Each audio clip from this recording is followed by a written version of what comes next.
I patted him on the shoulder, and when he turned around, I hit him with everything I had. I struck from the soles of my boots, putting all 90 kilograms into it. I felt his nose crunch and blood flow, and when he raised his hands to his face, I punched him in the stomach, forcing a loud oof from him as he doubled over. Another blow to the side of his head, and he fell to the ground.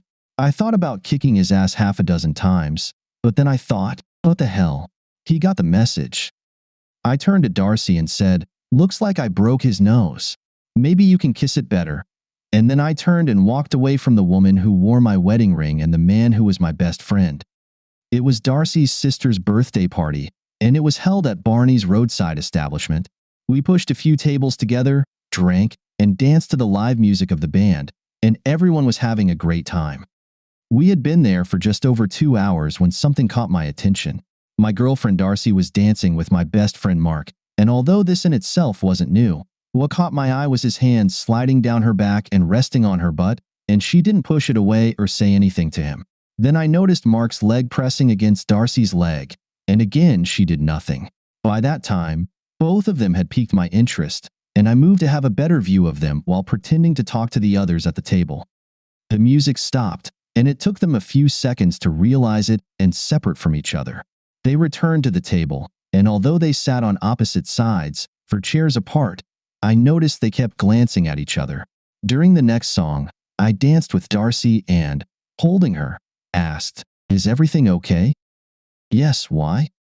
"You seem a little distant tonight, like your thoughts are somewhere else, or you have something on your mind." "It's just your imagination, baby. I'm fine, honestly." We stayed on the dance floor for 3 songs and then returned to the table. A couple of minutes later, Mark asked Darcy to dance, and I kept my eyes on them.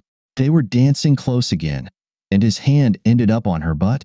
This time, Darcy must have said something because he quickly pulled his hand away and gave a quick glance in my direction. Half an hour later, Darcy got up to go to the restroom, and about a minute later, Mark got up and followed her.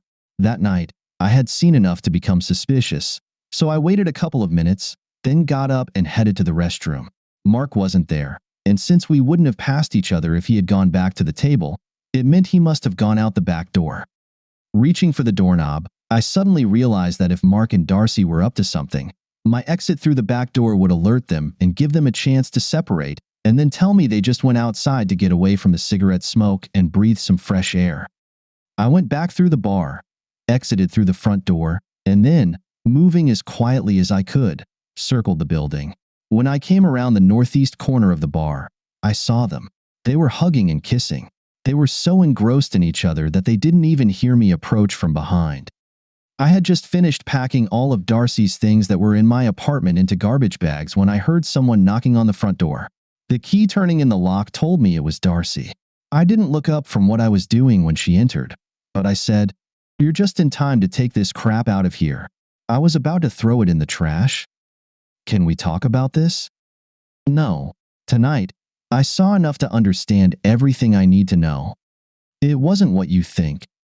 "It doesn't matter, Darcy. I saw what I saw, and that was enough. You broke Mark's nose and dislocated his jaw. He's lucky. I should have kicked him a half-dozen times and broken a couple of ribs. I've never seen you so violent before. Sometimes it's good not to see things. Now, please, just take your things and go." "Please, Rob, I made a stupid mistake. I drank too much and wasn't thinking clearly." "Yeah? Well, it's good I caught you making that kind of mistake before I married you, not after."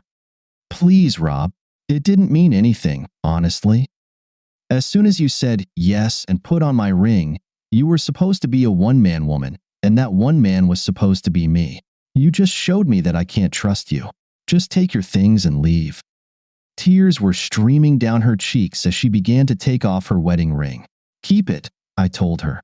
"I don't want it reminding me of you. If you keep it, Mark won't have to buy you one. Consider it my wedding gift to you." She took her 2 garbage bags and headed for the door. She opened the door, turned to me, and said, "I'm sorry, Rob. I love you. I really do love you, and I didn't do what you think." Then she was gone. She called me the next day and asked if I was ready to talk to her. I hung up, She made another half dozen attempts, but I always hung up, and eventually, she gave up completely. Over the next month, Mark made a dozen attempts to get me to talk to him, and finally, I told him that if he came within arm's reach of me, I'd send him to the hospital for a month.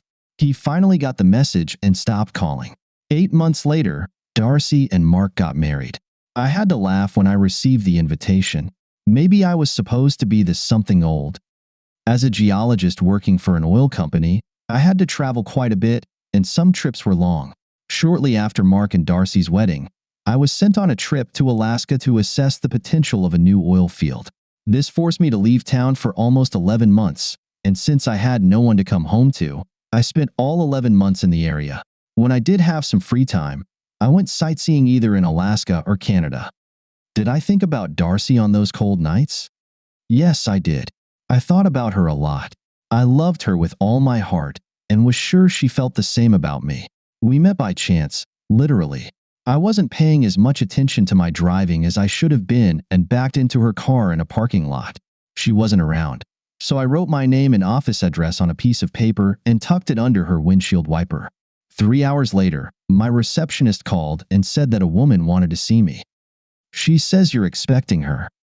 I checked my calendar and didn't see any appointments for that day, but I didn't have anything pressing, so I told Fran to send the woman to my office. 2 minutes later, the door to my office opened, and the most beautiful woman I had ever seen walked in. If there is such a thing as love at first sight, that's what happened to me right then. Mr. Allison? I'm Darcy Miller, and I'm here to accept your offer. My offer? I'm afraid I don't understand. Oh? Wasn't that an invitation to dinner you left under my windshield wiper? Although I do think backing into my car is a bit of an extreme way to meet me. Invitation to dinner? I suppose it was probably just a way for you to give me your insurance information, but I saw the look on your face when I walked in, so I decided to treat it as an invitation to dinner. It was all too fast for a guy like me, but I wasn't completely out of my depth, so I finally managed to pull myself together enough to say, "Are you free tonight?" She was free, and 3 days later, when I was walking her to her door after our date, she kissed me so hard my knees buckled. Then she grabbed me by the tie and pulled me into her apartment. "I don't know if you felt the same thing I did when I walked into your office," she said. "But the look on your face suggested you might have, and I don't want to wait another dozen dates while you try to work up the nerve to get me into bed."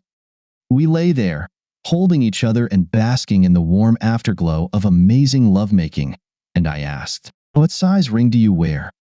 "My ring size? Why do you want to know?" "I want to buy your engagement ring in the morning, and I need to know the size." "Are you proposing to me?" "Hey, you're the one who didn't believe in wasting time. I'm just following your lead." 5.5. We set a date, but before it arrived, there was that night at Barney's. It was only after I got home that I learned Mark and Darcy's marriage didn't last very long. It turns out Mark had a hidden side that no one knew about. He was abusive. After he sent Darcy to the emergency room for the 5th time, she decided she'd had enough and hit him over the head with a cast iron skillet. While he was in the hospital with a fractured cheekbone, she moved out and filed for divorce. I found all this out when I was having dinner with my cousin Richard and his wife Dee. "Are you going to call her?" Dee asked. "For heaven's sake, no. Why would you even ask that?" "Because, in a way, you're responsible for what happened between them." "How the hell could that be? I wasn't even here for 11 months. I left town before they even got back from their honeymoon. Every fight they had was about you." "Come on, Dee. They both disappeared from my life a good 8 months before I went to Alaska. How on earth could I be part of their problems?" "Mark is a loser, Rob. Either you didn't notice it or you accepted it because he was your best friend since 3rd grade, but he's a loser. He can't hold down a job, and he can't do anything right. Every time he came home after being fired or quitting or screwing something up, Darcy would shake her head in disgust and say something like, "And because of you, I lost Rob." The last time he sent her to the emergency room, they were at the Elks Club, and he had just lost another job. It's unclear whether he quit or was fired, but he was whining about the foreman having it out for him, and Darcy told him to stop whining like a child and to be a man for a change. Mark made a smart remark that she wouldn't recognize a man even if someone bit her in the ass, and she said, "That's where you're wrong. I once had a real man, and I blew it." Bringing up Rob again? On his worst day, he was 5 times better than you could ever be on your best day. "You crap." Mark yelled and hit her from behind so hard that she fell back against a chair and hit her head on the edge of the next table.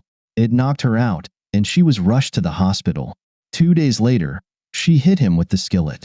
From what I've heard, she hasn't been on a single date since she moved out and filed for divorce. All of this is very interesting, but I think I'll pass on saying hello to Darcy. Haven't you ever made mistakes, Rob? I've done some stupid things, but the point of mistakes is that you have to learn from them. And what you should learn is how not to make the same mistake again. Darcy was a mistake, and I won't repeat it. And I wasn't joking. I miss Darcy, and not a week went by that I didn't think about her half a dozen times. I still carried her picture in my wallet, but I had no intention of seeing Darcy or even talking to her on the phone. She was history, and although I couldn't get her out of my mind, she was going to stay history. But sometimes what you want or don't want to do just doesn't matter in the grand scheme of things. It had been a long day at the office, and I stopped by the sports bar to have a couple of drinks and relax. I went to Ernie's because I was seeing Juanita, the waitress. We had something going for about a month. Nothing that was going anywhere, just good friends in bed.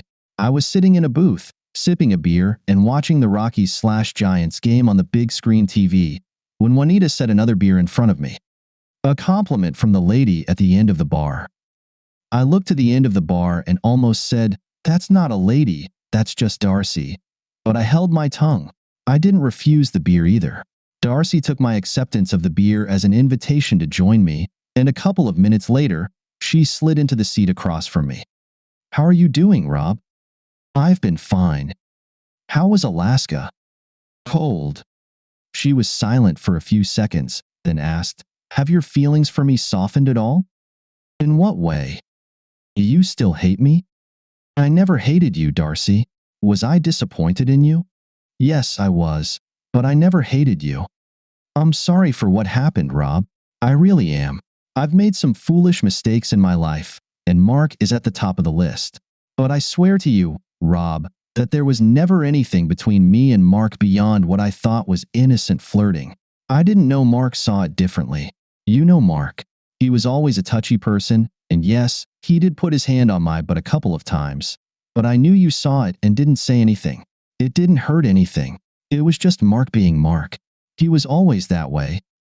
"That's not what I saw in the parking lot, Darcy." "You never let me tell you what happened, Rob. You just assumed the worst and turned away from me. How could what I saw be anything other than what I saw?" I got up and went to the restroom, and when I came out, Mark was waiting for me in the hallway. He said he needed to talk to me about something and asked me to step outside where it was quieter. When we went outside, he told me I was making a mistake marrying you, that you might not be able to love me as much as he did. He said I should break up with you and be his girlfriend. I laughed at him and told him he was crazy. He grabbed me, hugged me, and kissed me, and that's where I made a mistake. I kissed him back. I have no excuse except that I had drunk a lot, and my ego was flattered by the fact that he wanted me. Besides, what's a kiss? Then you showed up, and my life turned to crap. You married him 8 months later. You'd be surprised how many friends you have. You kicked me out, so rumors spread that I had done you wrong, and no one wanted anything to do with me. Mark wanted me, and no one else cared. So when he asked me to marry him, I agreed. Another foolish mistake. I sent you the invitation in the vain hope that you would show up and stop the wedding. How would I have done that? When it came to the part where the priest asks if anyone knows why the wedding shouldn't happen, I hoped you'd be there to speak up and say, "Yes, I object because she doesn't love him, she loves me." But you didn't. It would have been true, Rob. Even when I said, "Yes, I knew I loved you and always would." Deep down, I knew I was making a mistake by marrying Mark. I should have turned and run out of the church when they got to the part of the ceremony. "Do you, Darcy, take Mark?" But I didn't have the courage.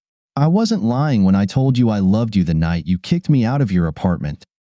So why are you telling me this now, Darcy? I want you back in my life, Rob. Even if we never go back to what we had, I need you to be a part of my life, at least as a friend." As I sat there looking at her and listening to her, I thought about some of the things she said. Mark was a touchy guy, and he and Darcy did flirt a lot, but Darcy flirted with many guys. It was in her nature. What bothered me was that kiss. The image of Mark and Darcy hugging each other stuck in my mind. Suddenly, I realized that it wasn't the kiss itself that bothered me. It was their hands. It was the way their hands held each other. Once or twice, I got carried away, especially at Christmas parties where you could play under the mistletoe, but I never held the women I kissed. I never held them the way Darcy and Mark held each other. On the other hand, was I making too much of it? Was I really sure of what I saw? I was angry and furious. In my anger, did I see more in it than there really was? Could it all have happened the way Darcy claimed? Darcy sat and waited for me to say something, but what could I say? I knew that I still loved her.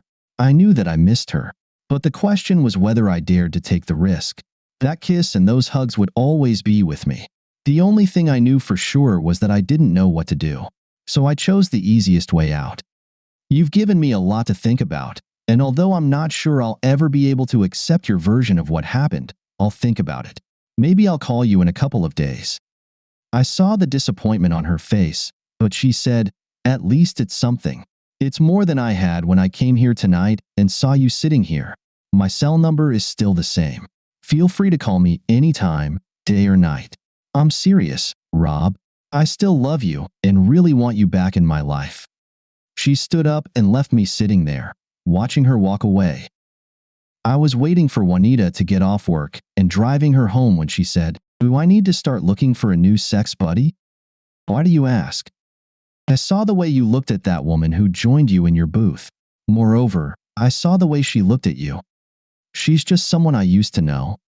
"Bullshit, Rob. There was something strong going on between you two, and it was obvious to anyone who can read the signs. Be honest, honey, how much time do I have?" "I'm not going anywhere." She paused and just looked at me for a moment, then said, "Yeah, you are, honey. You just don't know it yet." She slid over next to me, unzipped my pants, saying, "But you'll still be mine for a while." Once inside her apartment, she quickly undressed and said, "Hurry up, honey. I want as much time with you as I can get before you leave." "Stop saying that. I'm not going anywhere," I replied, wondering why she was so certain of my departure. As I undressed, I also questioned why Juanita and I never interacted beyond being intimate buddies and almost immediately realized I already knew the answer. She was fun, attractive, and enjoyed being close, but I simply didn't love her. I liked her. I liked her a lot, but I didn't love her. "You know what I want, darling?" she said, and I asked her. She liked what she called half and half, and her favorite place to experience it was leaning forward over the back of the couch. The first half involved being intimate with her, while also stimulating her in another way. The second half came when she cried, "Now, baby, now," and I would switch to the other area. I followed her lead, and she responded with pleasure, encouraging me. At that moment, I had the strangest thought. I wondered why Darcy and I never tried this kind of intimacy. As soon as that thought crossed my mind, Juanita cried out and trembled with pleasure, triggering my own release. Afterward, Juanita took me to the bathroom, cleaned me up, and then gave me another intimate moment. After another round of closeness, I kissed her goodbye and headed home, to my own home. As I drove, I wondered why I started thinking about Darcy while being intimate with Juanita. I had never done that before. Since breaking up with Darcy, I had shared a bed with half a dozen women, and not once did thoughts of Darcy intrude. Then, with Darcy back in my thoughts, I started thinking about what she had said earlier at Ernie's. Was it true? Could I believe her? In my anger that night, did I give more significance to what I saw than was actually there? If we got back together, would I always wonder and, as a result, always be suspicious of her? That's what it all came down to, trust. That's what is required for a relationship, trust. A relationship couldn't work if every time you were apart, you wondered what the other person might be doing. It wouldn't work if every time your partner came home late, you questioned where she had been and what she had done. It couldn't work if the other person called to cancel a date, leaving you to wonder what they were doing instead and possibly with whom. This question loomed before me as I thought about Darcy and what she had told me. Could I trust her? Even as I asked myself this question, I knew there was only one way to find out. I slept my usual exhausted sleep, as I always did after an evening with Juanita. On my way to work, I stopped by Bob's Big Boy for breakfast, and when I got to my office, I picked up the phone, called Darcy, and asked her to meet me at Barney's roadside cafe at 6. She said she would be there. I was already seated at a table when she walked in, and I saw the look of hopeful anticipation on her face as she approached me. As soon as she sat down, I got straight to the point. So, what do you want, Darcy? To meet up from time to time? That would be great, Rob, but you know what I want. I want you back in my bed, where you belong. No commitments. Dinner and dancing would be nice, but the main thing is I want you back in my bed. So, you're proposing a friends with benefits relationship? Call it what you want, Rob, but I need you back in my life. No commitments? None. When's a good time to call you this week? There's no time like now, Rob. My place, your place, a motel, your back seat or mine, but right now is the perfect time. I tossed a tin on the table, stood up, and followed Darcy out of the bar. I have no idea how this will turn out. It will all depend on whether I can learn to trust her again. It might take some time, if it happens at all, but we're both young, so we have time.